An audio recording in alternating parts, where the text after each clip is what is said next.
Yes. Il y a quelques années, j'avais 17 ans, je pense. Donc il y a quelques années, quelques bonnes années, d'accord? Il y a longtemps. Oui, Jean-Pierre, toi, tu sais de quoi tu parles, hein, Jean-Pierre. Bravo, tu as raison, il y a très longtemps. J'étais engagé pour m'occuper des enfants, les clubs d'enfants. Et moi, je suis quelqu'un qui, quand je m'engage à fond. Et donc, il y avait une matinée spéciale qui devait être faite. C'était la fin de l'année. Et j'avais dit à toute l'équipe, ne vous inquiétez de rien, je m'occupe de tout. Je vais leur faire la matinée de leur vie.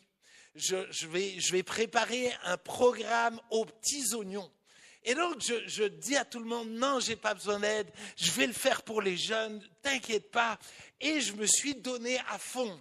Et j'ai fait une déco, tout était décoré, j'ai préparé des jeux énormes, tout ça. Et j'ai tellement travaillé que j'ai préparé jusque 3 heures du matin. La salle était magnifique, tout était organisé. J'étais trop heureux. Il était 3 heures du matin et je commençais à être un peu fatigué. Et donc, je me suis dit, je vais vite rentrer dormir et revenir pour faire le programme avec les enfants. Certains voient déjà la fin de l'histoire. Je suis rentré chez moi, j'ai pris mon oreiller, je lui ai fait un petit bisou et je me suis endormi. Et j'avais réveillé, si un jour quand même, je suis là, mais je me suis réveillé le lendemain à midi. Et mon téléphone s'était déchargé, donc j'étais injoignable. Et donc, écoutez bien, les autres animateurs, ils sont venus au dernier moment, mais parce qu'ils n'avaient rien à faire. Et ils arrivent dans un endroit incroyable. Mais moi, je ne suis pas là. Et je suis injoignable. Et personne ne sait quel jeu correspond à quoi. Et tout d'un coup, il y a tous les enfants qui ont débarqué. Les amis, il y a un enjeu. Il y a un enjeu à l'engagement.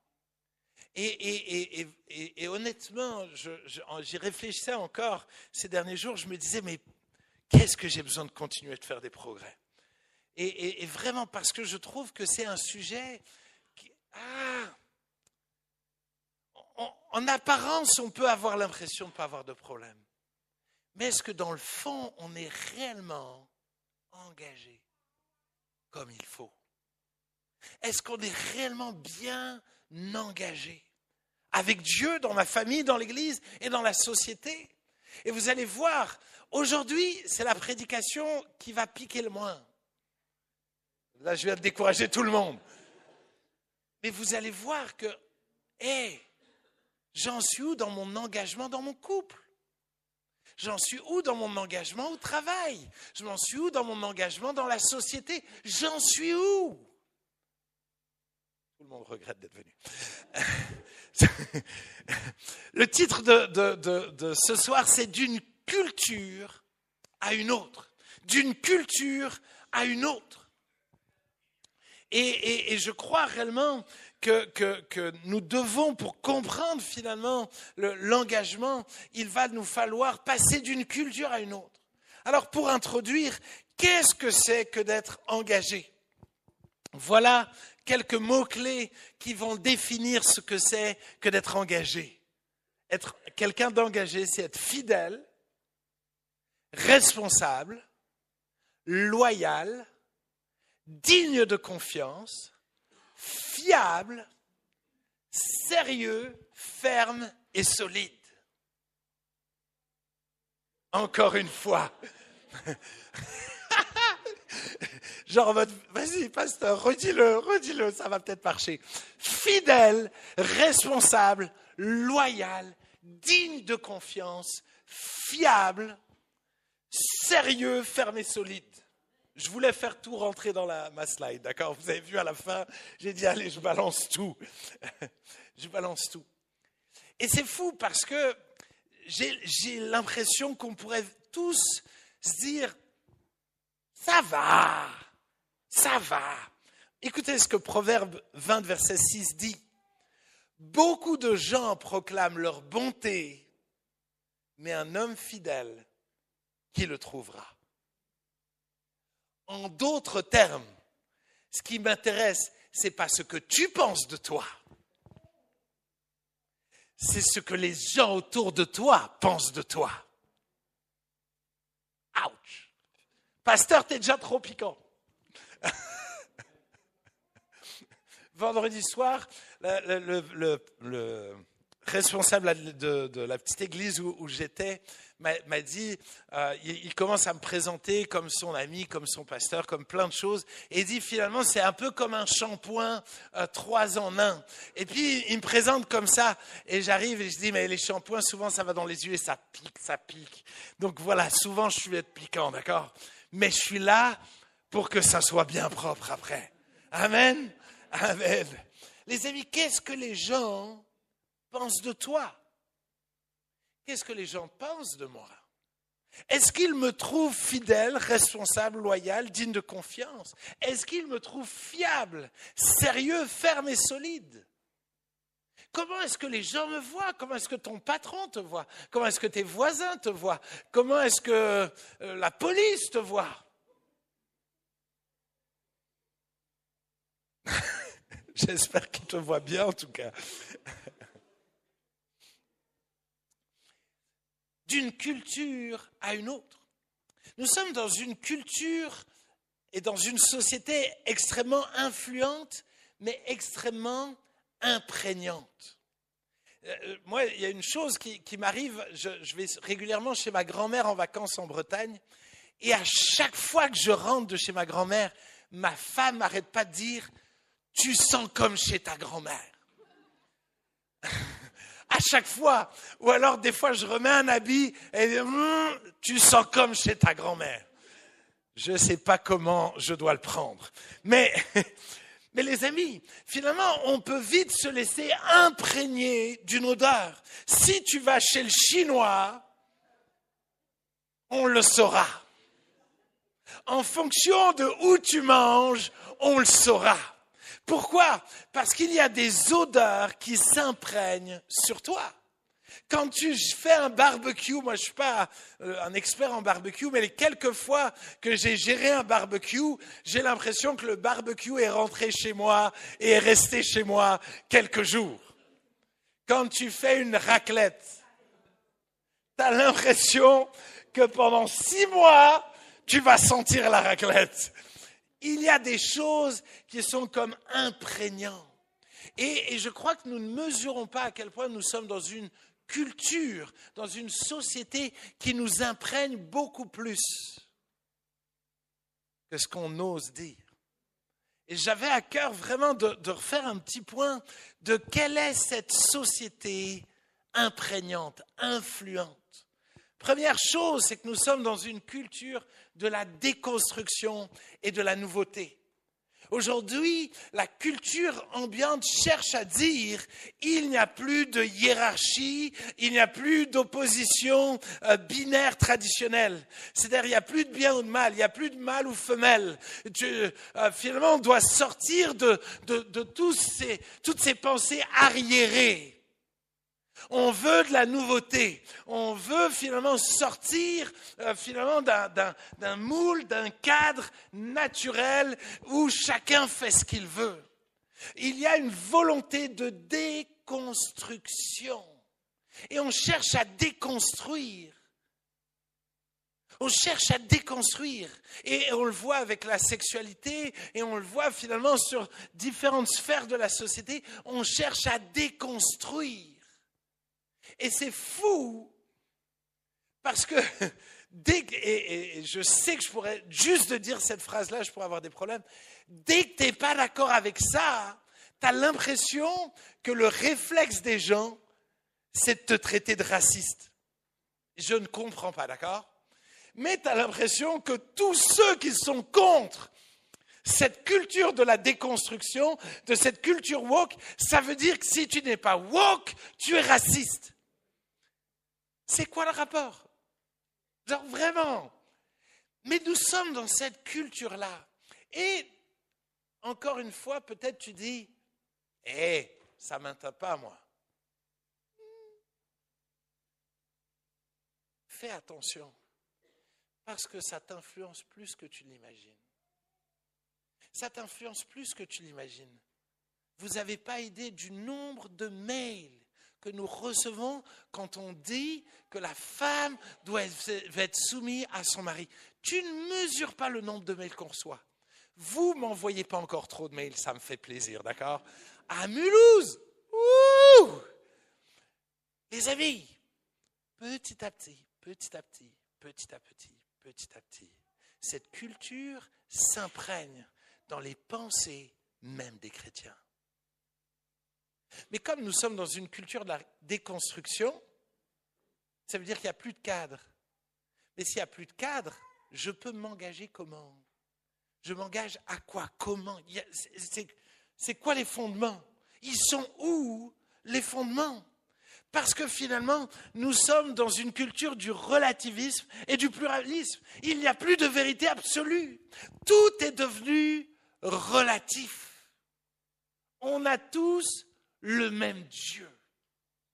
Il n'y a plus de vérité absolue. Ou dès que tu es trop convaincu de toi, tu es sectaire, tu es dangereux, tu es finalement fermé d'esprit. Et c'est fou de ce que les gens tellement ouverts d'esprit ont du mal avec les gens tellement fermés d'esprit.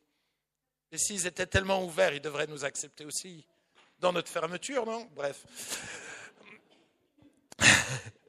Le pluralisme, finalement, cette idée que finalement, toutes les cultures, les idéologies, les formes d'expression, finalement, tout passe. Et pourquoi seulement les hommes devraient être en pantalon et les femmes avec des robes? Et si on changeait ça? Et si tout le monde pouvait s'habiller comme il le voulait? Et s'il n'y avait plus aucune limite? Les Écossais ont été innovateurs. Bref, c'était une blague. Culture de la consommation. Une culture de la consommation où finalement on nous pousse à consommer. Moi, un truc qui me frappe, honnêtement, et ça me frappe, plus je vieillis, plus ça me frappe. Pourquoi dans mon supermarché, il y a toujours assez de yaourt, assez de viande? Pourquoi on ne manque de rien? Parce qu'on veut te pousser à consommer. Parce que finalement, il y a plein de ces trucs-là qui sont jetés, il y a plein de ces trucs-là qui sont gâchés finalement. Mais on veut te pousser à avoir envie d'eux. On veut te pousser finalement à chercher à consommer. On est dans une culture de la consommation. Mais plus tu consommes, moins tu vas être fidèle. Pourquoi te prendre la tête à bêcher un jardin si tu peux aller dans un même endroit et tu trouves tout et tout joli? Dans le jardin, c'est la galère, il y a plein de terre, c'est la misère à gérer ça. Tada! Lidl est arrivé. Tada! Et les amis, encore une fois, je fais mes courses là-bas, d'accord? Tout va bien. Mais ce que je veux dire par là, c'est que on ne sait plus être engagé. Honnêtement. Moi, le jour où il y a une crise économique et que tout d'un coup, il n'y a plus rien dans les magasins, heureusement que je vous ai vous. Hein. Honnêtement, parce que si vous comptez sur moi pour jardiner, wouh! Mais voyez le concept. C'est que sans le vouloir, on s'est attaché à cette culture de la consommation. Tout d'un coup, on ne sait plus travailler à la sueur de notre front pour se nourrir. Et je crois que nous devons prendre conscience que cette culture nous fragilise. Cette culture essaye de nous pousser à être de moins en moins engagés et de plus en plus à consommer. à consommer du loisir, à consommer des films. Tu as l'impression que, par exemple, les films, ça ne s'arrête jamais. Tu peux constamment voir des films, il y en a toujours. Il y en a toujours plus. Des jeux vidéo, il y en a toujours plus. Aujourd'hui, c'est fou à Strasbourg le nombre de salles de loisirs qui émergent de partout. J'habite dans un quartier paumé, enfin pas paumé, c'est pas paumé du tout, pas paumé du tout. Phalsbourg, c'est paumé. Moi, c'est pas paumé, pardon. Je suis mal exprimé. Mais dans le sens, c'est un quartier où tu t'attends pas à ce qu'ils viennent faire une salle de loisirs en plein cœur de ce quartier. Et les gens viennent. Mais pourquoi ? Parce que les gens sont dans une culture de la consommation, du loisir, du fun. Mais nous sommes souvent embarqués dans cette culture-là. J'entendais encore des jeunes chrétiens me dire, mais c'est fou comme le réflexe le soir quand on est fatigué, c'est de mettre la télé. C'est de mettre la télé. Je suis fatigué, mais je mets la télé. C'est fou comme je connais des chrétiens qui n'arrêtent pas d'envoyer des vidéos sur Instagram. Sur Instagram. Et sur Instagram. Et sur Instagram. Certains se reconnaissent. Sur Instagram. Le Seigneur parle tantôt d'une manière, tantôt d'une. Mais on peut vite être dans cette société et on peut vite justifier ce qu'on vit. Et dire, mais c'est pas si mal. Sauf que ça nous imprègne. Et finalement, on est de moins en moins engagé, sérieux, fiable, moins capable finalement non seulement de gérer nos vies, mais nos familles, moins solide pour affronter les difficultés au travail, parce que finalement cette culture de la consommation nous a rendus fragiles, culture du temporaire et du jetable. Oh, la culture du temporaire et du jetable, qu'est-ce que ça nous a fait du mal? On est passé de mariage où les gens se battaient pour leur mariage à aujourd'hui où on divorce. Plus vite presque qu'on ne se marie. Vous n'avez pas idée du nombre de chrétiens que j'ai vus divorcer en moins de 6 mois. Tu te dis, mais sérieusement, nous sommes, et encore une fois, on pourrait tous, et je sais que vous le dites, ah mais ça c'est pas moi, ça m'a. Les amis, loue Dieu que ce n'est pas toi. Mais demande à Dieu, montre-moi. Montre-moi s'il n'y a pas des choses de cette culture qui sont en train de me polluer. C'est quand la dernière fois que tu as jeté un ami? C'est quand la dernière fois que tu es passé d'une relation à l'autre, d'une église à l'autre, de finalement un prédicateur à l'autre, d'un livre à l'autre, ah ça ne me plaît pas. Je passe à autre chose. Je jette. Ah, lui, il m'énerve, je jette. Lui, à chaque fois que je viens à l'église, il n'arrête pas de me parler. Je jette. Et on jette tellement facilement les gens et les choses. Culture de l'individualisme et de la liberté individuelle. Malheureusement, l'individualisme ambiant a imprégné l'Église. Et finalement, du fait qu'on est tellement individuel, c'est qu'on ne sait plus s'engager parce qu'on a peur de l'autre. On ne sait plus parler, on ne sait plus aller vers l'autre. Et donc finalement, ce qui m'intéresse, c'est déjà de survivre moi. L'individualisme. Et je ne veux pas qu'on aille trop sur ma plate-bande. Je ne veux pas qu'on me force trop.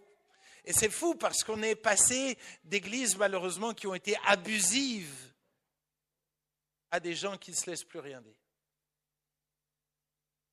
Ou finalement, dès qu'on nous pousse un peu trop, ah non, ça c'est une église sectaire, ah non, ça c'est... Je ne suis pas en train de dire qu'il faut que les églises doivent être abusives, pas du tout. Je dis juste qu'on peut vite passer d'un extrême à l'autre. Et que nous devons être extrêmement vigilants face à l'individualisme, à cette liberté individuelle où je fais ce que je veux. Je fais ce que je veux quand je le veux. Si j'ai envie de venir à l'église, c'est bon, mais quand il fait trop beau comme ça, il n'y a pas moyen. Et le Seigneur voit mon cœur. Et puis, il ne faut pas être légaliste. Et malheureusement, on est dans une telle culture individualiste où finalement l'église est devenue une option. Un objet de consommation lié à ce que j'ai envie. Ça me ferait du bien, une petite visite à la porte ouverte de Strasbourg. Ça va me faire du bien. Est-ce que tu es sûr que ta motivation est bonne? Ou est-ce que finalement, tu es devenu tellement individualiste et consommateur que tu fais les choses pour des mauvaises raisons? Ça va toujours? La culture de l'émotion. C'est impressionnant. Honnêtement, moi, ça m'a fait du bien de me replonger dans comment est la culture parce que des fois, j'oublie. Je suis dans ma petite bulle, dans mon petit monde, et je crois que tout va bien. Mais des fois, quand j'analyse ça, je me dis, purée, mince. Là, je me suis fait avoir. Culture de l'émotion. Écoute ce qu'il y a au fond de toi. Culture de l'émotion. Écoute-toi. Moi, quand je m'écoute, c'est pas une bonne idée. Les boulangeries en savent quelque chose. Faut pas que je m'écoute. Mais on est dans une culture de l'émotion. Une culture où tu dois t'écouter. Tu dois écouter tes émotions. Tu dois écouter tes peurs, tes angoisses. Tu dois écouter tes colères. Tu dois écouter tes émotions, tes envies. Malheureusement, ça mène à plus d'engagement. Parce que mes émotions ne m'encouragent pas à persévérer. Mes émotions ne m'encouragent pas à tenir dans la durée. Mes émotions me donnent envie de claquer la porte. Honnêtement, tu as envie de claquer la porte face à ton enfant qui ne dort pas, face à ta femme qui est insupportable, je ne parle pas de la mienne, mais... Quoique, non, c'est pas vrai. Mais honnêtement, on le vit tous. Nos émotions parfois nous disent, mais si j'écoute mes émotions, on se barre tous. Honnêtement, quel couple ne se barrerait pas? Si réellement tu écoutes tes émotions, au bout d'un moment donné, forcément tu claques la porte. Célibataire, si tu écoutes tes émotions, forcément à un moment donné tu dis vos délires de rester seul là pour Jésus, tout ça, laissez-moi tranquille, je vais attraper quelqu'un.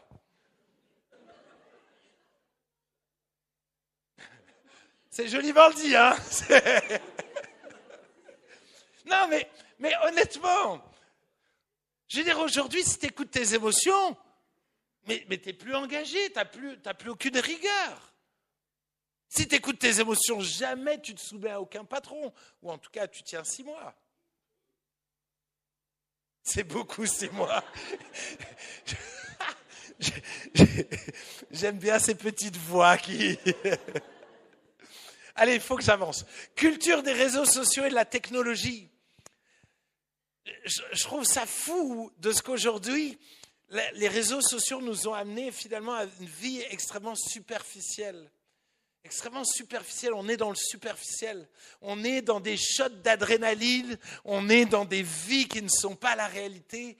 Et finalement, le fait qu'on est sur ces réseaux sociaux, merci, c'est qu'on ne sait plus vivre, on ne sait plus être dans la réalité du terrain. On s'imagine des choses, et je ne sais pas si vous avez ces pubs-là, mais tu as l'impression... Tous les jours, ils m'envoient des pubs, comment devenir extrêmement riche sans rien faire. Et le pire, c'est qu'ils se dénoncent les uns les autres. Lui, il vous dit ça, mais ce n'est pas le cas. Vraiment, si tu viens chez moi. Ou alors, je ne sais pas pourquoi il m'envoie ça.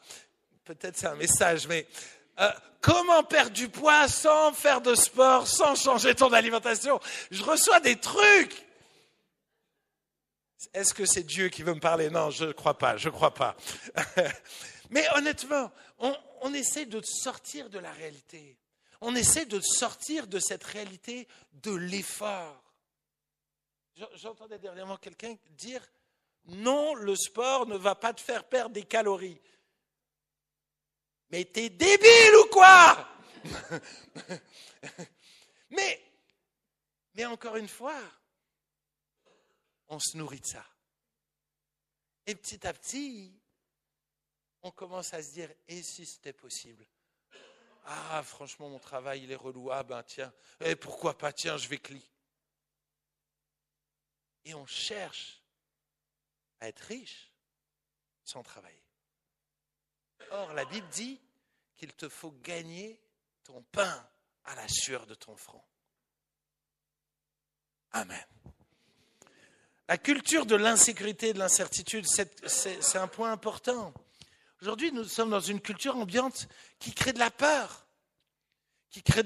De l'angoisse. Le Covid, encore dernièrement, on me disait, faut pas faire trop de plans à long terme. Tu as vu ce qui s'est passé avec le Covid. Et pourquoi? Je ne veux pas que le Covid détermine ma vie. Ce n'est pas parce qu'il y a une crise que je ne vais pas m'engager, travailler, vivre à fond ma vie de tous les jours et construire des choses. Mais aujourd'hui, il y a une telle instabilité de l'emploi, instabilité économique, que finalement, on ne prend plus de risques. On essaie de se protéger et on ne sait plus s'engager. Parce qu'on se dit, ça se trouve, tout va s'écrouler. Ou alors, parce qu'il y a des mauvaises églises, on ne s'engage plus dans les églises. On ne sait jamais. Surtout avec un barbu comme pasteur. On ne sait jamais. Donc je me protège. Il y a trop d'incertitudes. Il y a trop de désillusions. Et malheureusement, à cause de tout ça, je ne peux pas faire confiance. Donc je ne m'engage plus. Je me protège. La culture de la... J'ai bientôt fini là. Hein. Enfin, fini, pas le message, mais le premier point. La culture de la sécularisation. C'est cette culture qui a dit on ne veut plus des valeurs chrétiennes. Mais là où on ne veut plus des valeurs chrétiennes qui amenaient la loyauté, qui amenaient la fidélité, qui amenaient tout ça, aujourd'hui, on est dans du grand n'importe quoi. Et enfin, la culture partisane.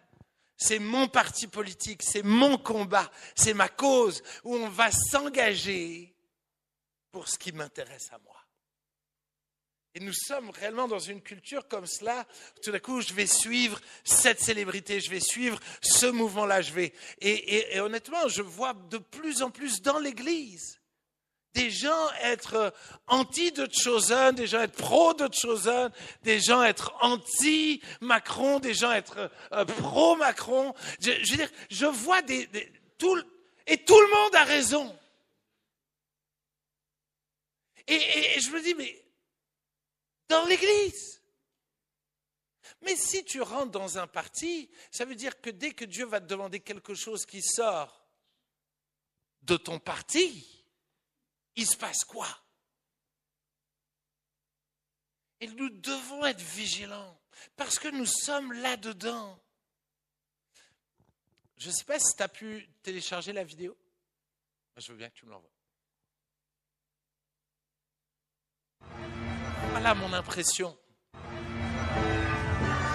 Que cette société nous promet des grandes choses, nous pousse à faire des choses, mais qu'il y a toujours un contre-coup. Il y a toujours un contre-coup.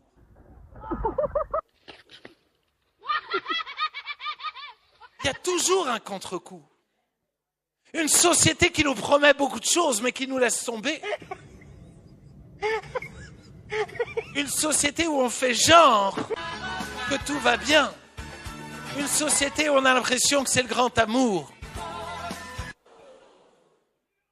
Une société, finalement, où on se donne à fond pour certaines choses. Mais on ne réalise pas à quel point on fait du mal autour de nous. Les amis, je voyais cette vidéo, je me suis dit, ça c'est mon message. C'est ça. C'est exactement ça. Une société qui nous contamine et qui derrière va nous pervertir. Aujourd'hui, pour résumer cette première partie, on veut les droits, mais pas les devoirs. Tout le monde veut bien manger, mais personne ne veut cuisiner. Et encore moins faire la vaisselle. Amen. Tout le monde, écoutez-moi bien, tout le monde veut du sexe, mais personne ne veut se réveiller la nuit pour s'occuper des enfants. Tout le monde veut le plaisir, mais pas les responsabilités qui accompagnent ce plaisir-là. Tout le monde veut un grand salaire, mais personne ne veut se lever tôt le matin et galérer au travail. Malheureusement, aujourd'hui, tout le monde rêve d'avoir des gens autour de lui fidèles, loyaux, dignes de confiance. Mais personne ne veut changer pour devenir cet homme fidèle et loyal pour les autres. Il y a un enjeu. Il y a un enjeu. Et cet enjeu, c'est littéralement de passer d'un monde à l'autre, d'un royaume à l'autre, d'une culture à l'autre. Voilà ce que la Bible dit, Romains 12, verset 2. Ne vous conformez pas au siècle présent, mais soyez transformés par le renouvellement de l'intelligence, afin que vous discerniez quelle est la volonté de Dieu, ce qui est bon, agréable et parfait. Ne vous conformez pas au siècle présent. Nous devons à nouveau veiller à ne pas nous conformer à cette société-là, mais à être transformés par le renouvellement de l'intelligence. Pourquoi ? Pour discerner ce qui est bon, agréable et parfait. Pour discerner ce que Dieu veut, pour discerner ses plans. Et littéralement, c'est pour cela que Jésus est venu sur la terre, pour nous faire passer d'un royaume à l'autre, d'une culture à l'autre. Regardez, Colossiens 1, verset 12 dit « Rendez grâce au Père qui vous a rendu capable d'avoir part à l'héritage des saints dans la lumière, qui nous a délivrés de la puissance des ténèbres et nous a transportés dans le royaume du Fils de son amour, en qui nous avons la rédemption et la rémission des péchés. » La rédemption. Je peux changer, je peux être libre du royaume des ténèbres, je peux être libre de cette société qui m'influence, je peux être différent, je peux nager à contre-courant. Oui, c'est possible de nager à contre-courant. Oui, c'est possible de devenir quelqu'un d'engagé, de solide, quelqu'un de ferme, quelqu'un de fiable, de digne de confiance, quelqu'un de fidèle, quelqu'un de travailleur. Oui, c'est possible. Parce que Jésus est mort sur la croix pour nous faire passer d'un monde à l'autre, d'un royaume à l'autre. Je me souviendrai toute ma vie, alors que j'étais en Chine, je me suis retrouvé finalement entre deux endroits et tout d'un coup, les gens avec qui j'étais m'ont mis dans un taxi. Ils ont dit au taxi où aller et le taxi est parti. Sauf qu'au bout d'un moment donné, le taxi s'est arrêté. Le monsieur s'est retourné et il m'a parlé en chinois. Il ne connaissait pas un mot d'anglais. Je ne connaissais pas un mot de chinois. Et j'étais perdu dans un monde qui n'était pas le mien. J'étais incapable d'avancer. J'étais perdu. Pourquoi ? Parce que je n'étais pas dans mon monde. Et je crois que beaucoup de chrétiens, c'est comme si vous êtes allés dans le monde du royaume de Dieu, et finalement vous êtes perdus dans ce monde-là, dans ce royaume-là. Et vous ne savez pas comment vivre, comment vous comporter, où aller. Finalement, vous ne parlez pas bien le langage, vous ne savez pas comprendre comment faire, comment vivre. Et je crois que Dieu veut nous donner de savoir comment vivre, comment être ces hommes engagés, fidèles. Proverbe 2, verset 17 dit, écoutez bien, elle abandonne l'ami de sa jeunesse. Pourquoi ? Parce qu'elle oublie l'alliance de son Dieu. Quand je ne crois pas que Dieu est fidèle, que Dieu est loyal, que Dieu est engagé, quand je ne mesure pas qui il est, son identité, alors je ne suis pas capable, moi, d'être fidèle. Et malheureusement, ça commence par là. Qui est mon Dieu ? Qui est mon modèle? Qui est ma référence? J'ai besoin d'apprendre de lui et je vais aller extrêmement vite. C'est de votre faute, vous avez écouté trop lentement. Je vais aller très vite. Mais j'ai vraiment envie que nous puissions prendre quelques instants pour regarder à qui il est. Ça va? Ça vous motive quand même? Les amis, si on capte ça, ça va nous aider. Nous, parce qu'on aura un modèle, parce qu'on aura un point de référence, parce qu'on aura finalement quelqu'un qu'on va pouvoir commencer à suivre. Si je veux apprendre le chinois, Je vais devoir apprendre à traîner avec quelqu'un qui parle le chinois, qui va pouvoir m'apprendre le chinois, qui va pouvoir m'apprendre la culture chinoise. C'est pas juste manger des nems. Être chrétien, c'est pas juste venir à l'église le dimanche à 16h30. Être chinois, c'est pas aller au restaurant chinois une fois tous les 15 jours. C'est pas ça être chinois. C'est bien plus que ça. C'est d'avoir un modèle. Mon premier point, c'est son identité. Deutéronome 32, verset 4, vous allez voir, c'est délicieux. Écoutez bien, il est le rocher. Ses œuvres sont parfaites, car toutes ses voies sont justes. C'est un Dieu fidèle, sans iniquité. Il est juste et droit. Il est un rocher. Il est un rocher, il ne bouge pas, c'est son identité. La Bible dit que Jésus est le même hier, aujourd'hui et éternellement. Il n'y a en lui ni changement, ni ombre de variation. Il ne bouge pas, il est toujours le même. C'est son identité. Et parce que c'est son identité, ça peut devenir mon identité. Parce que c'est son identité.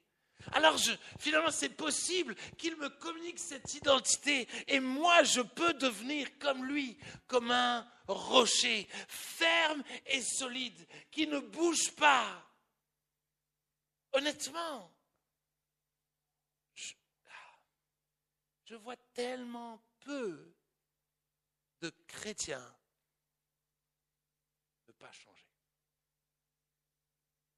Être solide dans leur foi, être fidèle dans leur église, être constant, être digne de confiance.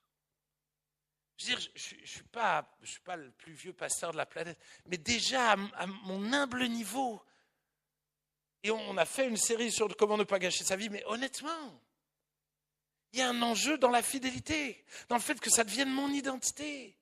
Je veux dire, quoi qu'il arrive, je ne bougerai pas. J'ai fait cette promesse-là. J'ai dit à Dieu, je vais être fidèle à la porte ouverte de Mulhouse jusqu'à la fin de ma vie. Je ne bougerai pas. Que je sois d'accord avec eux, pas d'accord, je m'en fiche, je ne bougerai pas. Je veux être fidèle à cette église. Je veux être fidèle à mes pasteurs. Je veux être fidèle dans ma foi. Je ne veux pas bouger. Je veux être fidèle. Vous savez, quand j'avais l'âge de 18 ans, j'ai commencé à rêver d'implanter une église et tout ça. Mais parce qu'à ce moment-là, je n'avais pas du tout envie d'être fidèle à Samuel Peter Schmidt et à la porte ouverte. Mais une chose qui m'a frappé, c'est que tous les jeunes à fond pour Jésus de mon âge avaient le même désir, d'implanter une église pour ne plus être soumis à quelqu'un d'autre.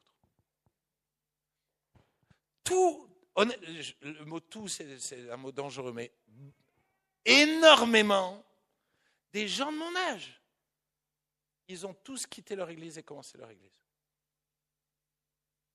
Tous. J'ai vu personne me dire, moi, je vais être fidèle et je suis prêt à reprendre l'église. Je suis prêt juste à faire ce qu'on me dira de faire. Mais je ne bougerai pas tant qu'eux ne m'envoient pas, je ne bougerai pas. Honnêtement, sincèrement, je n'ai vu aucun des gens de mon entourage faire ça, avoir cette attitude-là. Et je me dis, oh, c'est la base. C'est la base. Deuxième point, sa parole. Sa parole. Dieu n'est point un homme pour mentir, ni un fils d'un homme pour se repentir. Ce qu'il a dit, ne le fera-t-il pas? Ce qu'il a déclaré, ne l'exécutera-t-il pas? Bref, vous m'avez compris. Ce qu'il dit, il le fait. Quand il parle, il accomplit ce qu'il dit. Car il dit et la chose arrive, il ordonne et elle existe. Josué 21, 45, de toutes les bonnes paroles que l'Éternel avait dites à la maison d'Israël, aucune ne resta sans effet. Toutes s'accomplirent. Toutes s'accomplirent. Vous savez, un jour, Dieu m'a dit, à chaque fois que tu devras prêcher, je te donnerai le pain dont tu as besoin pour nourrir les gens. J'avais 18-19 ans quand il m'a dit ça. Les amis, je prêche régulièrement jusque 5 fois par semaine. Il y a des jours, je ne sais plus comment je m'appelle, d'accord ? Je n'ai jamais manqué, même des fois jusqu'au dernier moment. Dieu m'a toujours donné la nourriture dont j'avais besoin à distribuer aux églises où j'étais invité. Toujours. Pourquoi ? Parce qu'il dit, il le fait. J'avais prévu d'autres témoignages plus longs, mais tant pis pour vous. Ces alliances.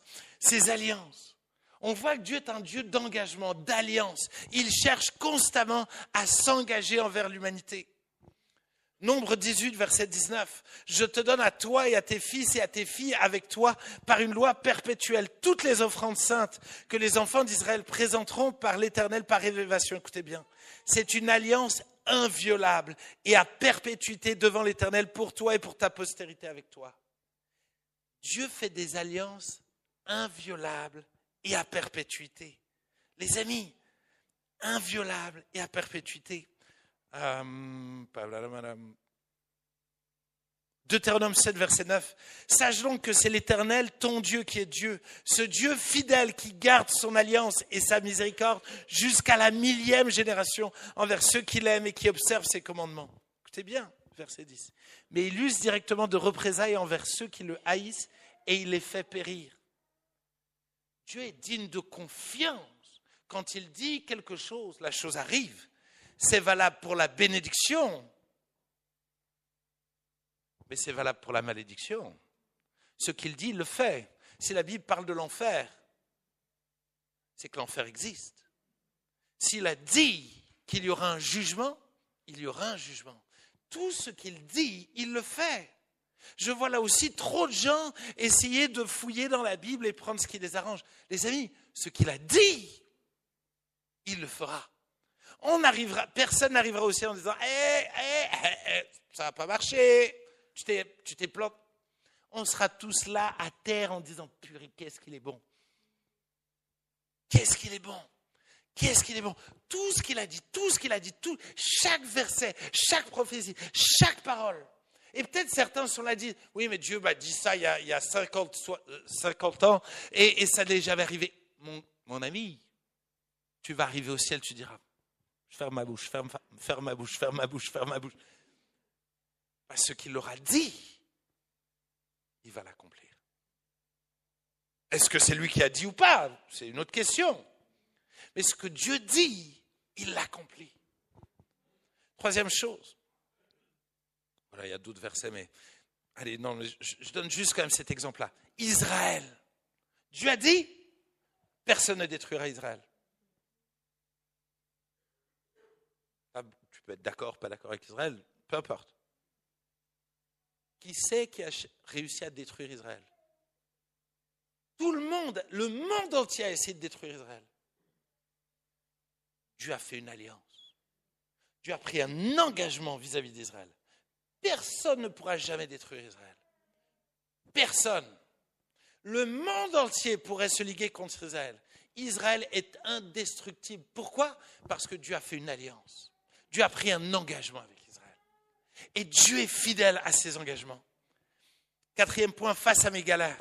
Écoutez bien, quand les montagnes s'éloigneront, quand les collines chancelleraient, mon amour ne s'éloignera point de toi et mon alliance, mon engagement de paix ne chancellera point. Peu importe tes galères, Dieu est fidèle.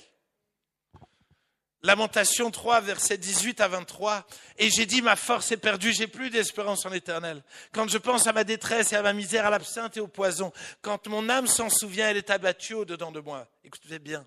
Mais voici ce que je veux repasser en mon cœur, ce qui me donnera de l'espérance. Les bontés de l'Éternel ne sont pas épuisées. Ses compassions ne sont pas à leur terme. Elles se renouvellent à chaque matin. Oh, que ta fidélité est grande. Oh, que ta fidélité est grande. Oh, que ta fidélité est grande. Peu importe les circonstances, mon Dieu est fidèle. Peu importe les circonstances, mon Dieu est fidèle. Et parce qu'il est fidèle, je suis dans la paix. Dans le royaume de Dieu, dans cette nouvelle culture que j'ai, je sais que Dieu est fidèle. Mon Dieu est fidèle, même si je ne vois rien, même si je ne comprends rien, il est fidèle. Et enfin, 5e point, face à mon infidélité. Et on va terminer sur ça. Si des musiciens veulent venir, c'est très bien. Écoutez bien, on termine par ça. On termine par ça.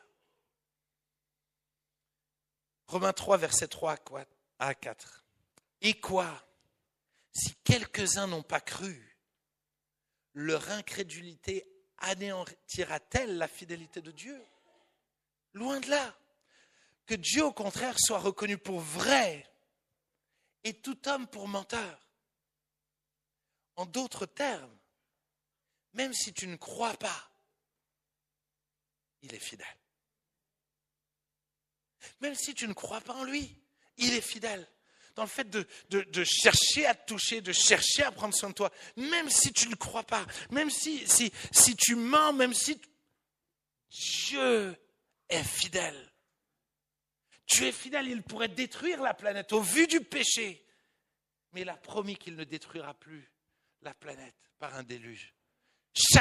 Je ne sais pas si vous admirez encore l'arc-en-ciel, mais Dieu est fidèle. Dieu est fidèle, Dieu est fidèle, Dieu est fidèle. La dernière fois, j'étais à l'orangerie et tout d'un coup, il y avait un arc-en-ciel près de la fontaine. Et j'étais là, je dis, Dieu, tu es fidèle. Dieu, tu es fidèle. Merci de ne pas avoir détruit Strasbourg à cause de son péché. Tu es fidèle. Et tu donnes encore une chance à Strasbourg. Tu donnes encore une chance aux méchants, aux mauvais, à l'adultère, à l'impudique, aux menteurs. Tu donnes encore une chance parce que tu es fidèle. Même si nous sommes infidèles, toi, tu es fidèle. 2 Timothée 2, verset 13 dit, « Si nous sommes infidèles, il demeure fidèle, car il ne peut se renier lui-même. » Même si je suis infidèle. Et les amis, je ne sais pas si tu te sens encore infidèle, mais honnêtement, je suis infidèle. J'essaie d'être fidèle. Mais la réalité, c'est que nombre de gens à qui je ne réponds pas au téléphone, nombre de gens à qui je mets des faux plans, nombre d'engagements que je prends. La dernière fois, je parlais à ma fille et tout d'un coup, j'ai dit quelque chose. Et juste après, je me suis dit, mais tu ne respecteras jamais ce que tu viens de dire. Et toi, j'ai tellement besoin de changer, les amis. J'ai tellement besoin de changer. Mais je ne pourrais changer que dans la mesure où je m'approche de ce Dieu fidèle. Je ne vais pouvoir devenir quelqu'un d'engagé, de solide, de ferme, de fiable, que dans la mesure où je m'approche de lui.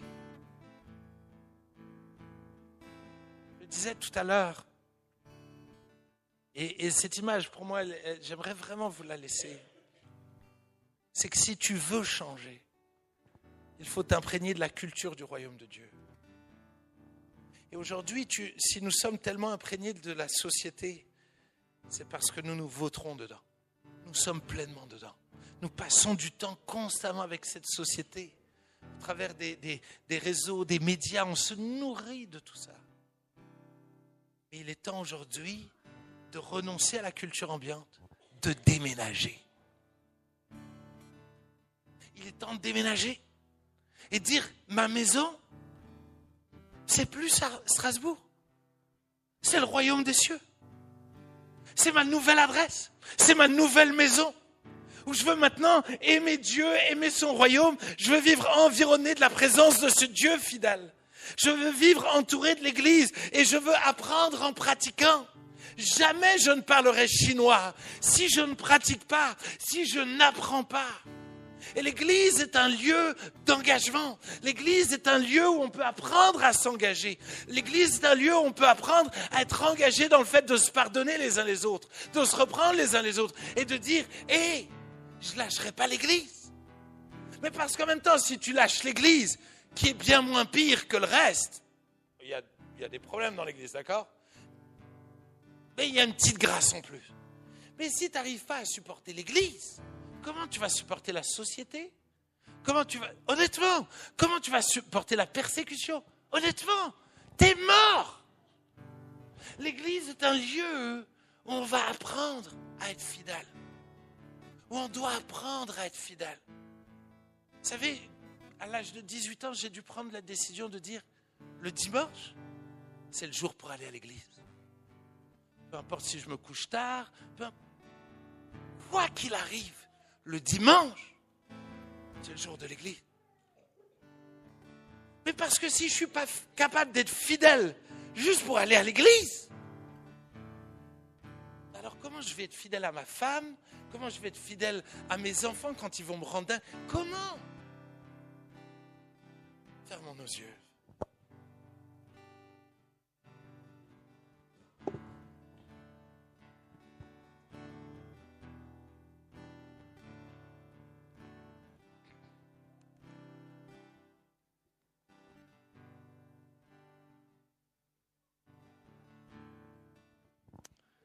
Ô Esprit de Dieu,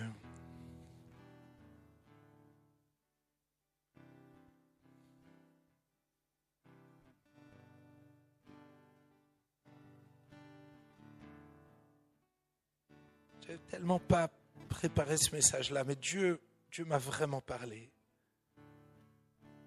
Ce n'est pas un message habituel, c'est pas...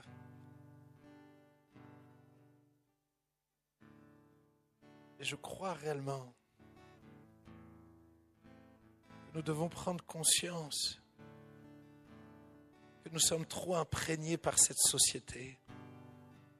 Cette société a trop de place dans nos vies.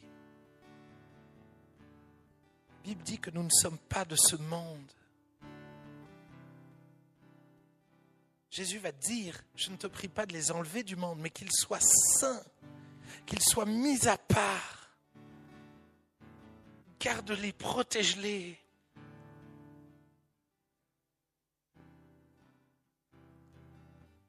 Je crois qu'il y a un appel de Dieu à dire, je veux vous mettre à part.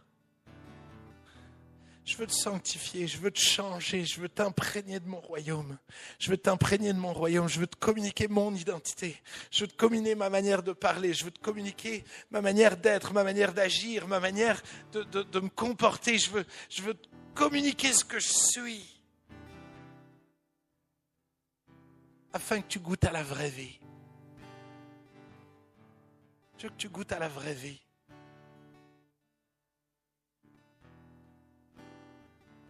Ce soir, j'aimerais faire un appel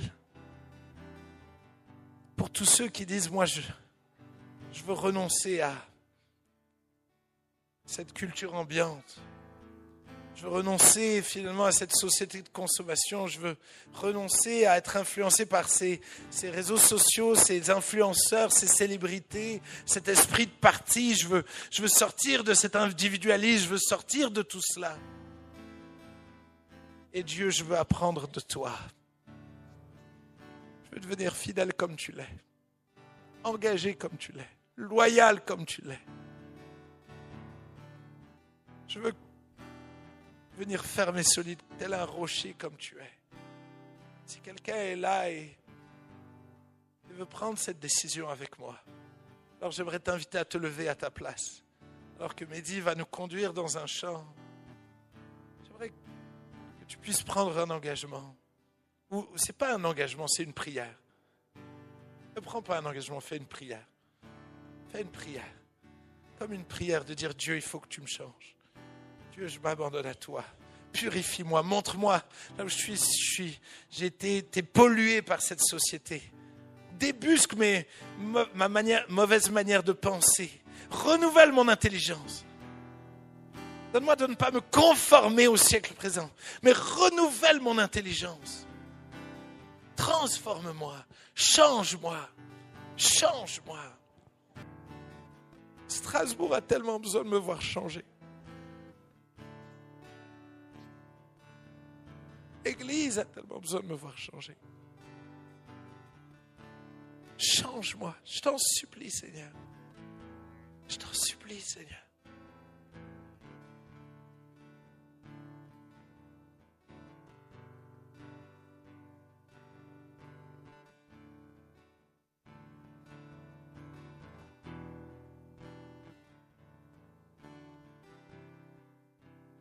Le Seigneur veut parler à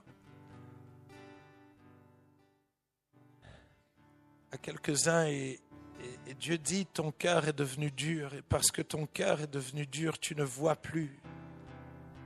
Tu vois tellement facilement les faiblesses des autres, mais tu ne vois plus les tiennes.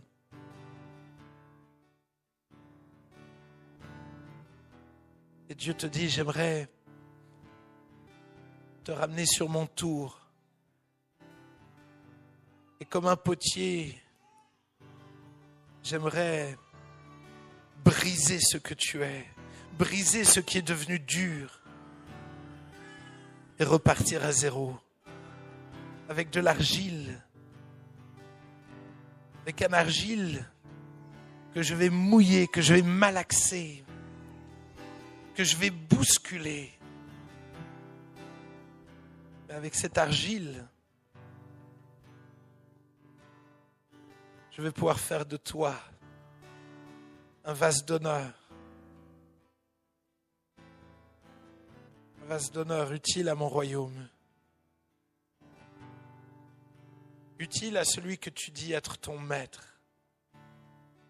Et Dieu te dit, je ne suis malheureusement pas le maître de toute ta vie.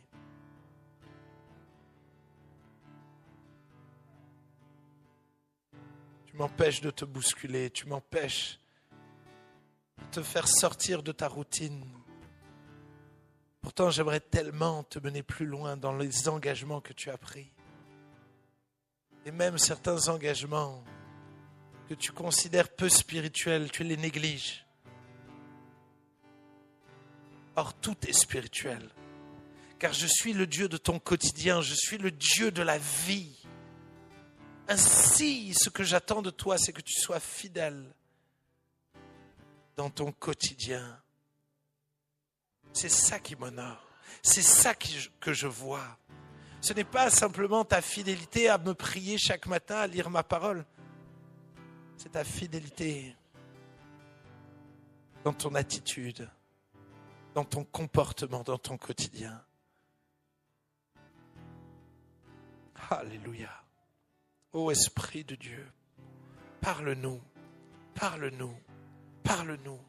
Durant ces 5 semaines, et je prie que tu nous parles les dimanches, mais je prie que tu nous parles dans la semaine. Je prie que ces messages nous collent à la peau. Esprit de Dieu, reprends-nous quand on a une mauvaise attitude. Parle-nous, parle-nous, parle-nous dans notre quotidien. Dans notre quotidien.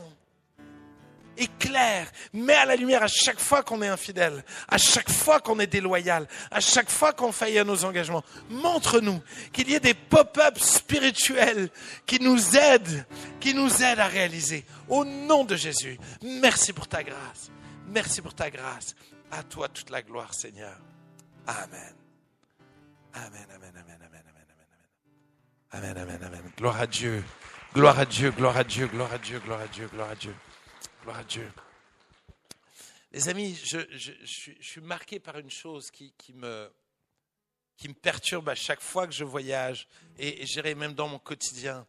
Il n'y a pas une semaine de ma vie où les gens ne me demandent pas si je ne suis pas canadien.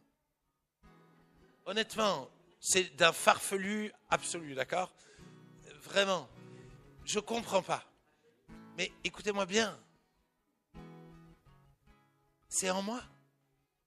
J'ai été imprégné par cet accent il y a je sais pas, il y a combien d'années ? Honnêtement, il y a 20 ans de ça. Ça fait quasiment 20 ans qu'on me pose les questions à chaque semaine. Tu ne serais pas canadien ? Les amis, j'ai été imprégné. Et quand tu es imprégné de quelque chose, ça se voit et ça s'entend.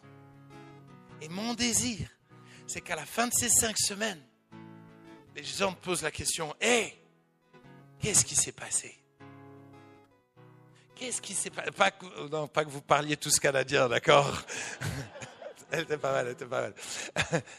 Mais que les gens soient choqués de la transformation de ce que tu vas vivre. Amen ? J'espère que ça vous donne envie. Et que dans 20 ans, on nous pose encore la question. Comment ça se fait que tu es fidèle ? Comment ça se fait que tu es tellement loyal ? Comment ça se fait que tu es tellement solide ? Amen. Que Dieu vous bénisse.